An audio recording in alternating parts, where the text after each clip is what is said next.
313 ہے مسلمان اور سامنے لشکر 1000 کا ہے۔ مولا کائنات علی المرتضیٰ فرماتے ہیں یہ وہ جنگ تھی کہ جس کے اندر آقا علیہ السلام فرنٹ لائن کے اوپر تلوار لے کے لڑ رہے تھے، اور ہم سب آقا کے حصار حفاظت کے اندر، یعنی حضور علیہ السلام کی سپہ سالاری میں، آپ کی کمانڈ کے اندر جنگ لڑ رہے ہیں۔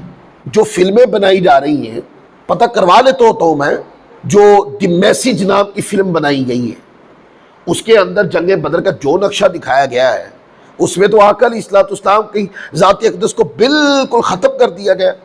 اس جنگ کو تو دیکھنے کے بعد پتہ چلتا ہے کہ جنگ بدر میں حضور نے تلوار اٹھائی نہیں تھی۔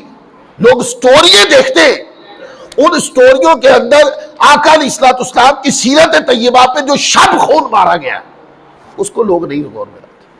ہمارے نزدیک جو حضور کی ذات اقدس اور صحابہ کرام کی ذوات کو دکھانا ہم تو ٹوٹل حرام سمجھتے ہیں۔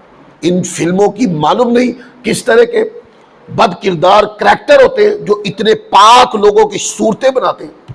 اس کی بالکل ہرگز اجازت نہیں، ہم اس کو حرام سمجھتے ہیں۔ لیکن بات یہ ہے کہ وہ جو نام آپ نے رکھا دی میسیجر، وہ نام رکھا ہے، اس کے اندر جو میسیج آپ منتقل کر رہے ہیں وہ تو صریح اسلام کے اوپر الزام ہے۔ انہی چیزوں کو دکھا کر مستشرقین کوٹ کرتے ہیں کہ دیکھو مسلمانوں نے یہ فلم بنائی ہے، اس فلم کے اندر بھی ان کے نبی کا کوئی کریکٹر سامنے نہیں آ رہا، آقا علیہ السلام کی تو کوئی حیثیت جنگ بدر میں نظر نہیں آ رہی، فلاں جنگ میں نظر نہیں آ رہی، فلاں جنگ میں نظر نہیں آ رہی۔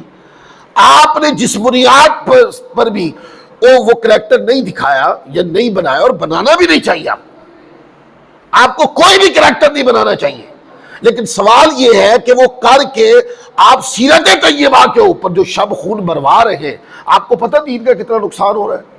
اسلام کے خلاف کسی بات کو بھی وہ رائے گاہ نہیں جانے دیتے، لہذا اس طرح کی غلطیاں مسلمانوں کو نہیں کرنی چاہیے۔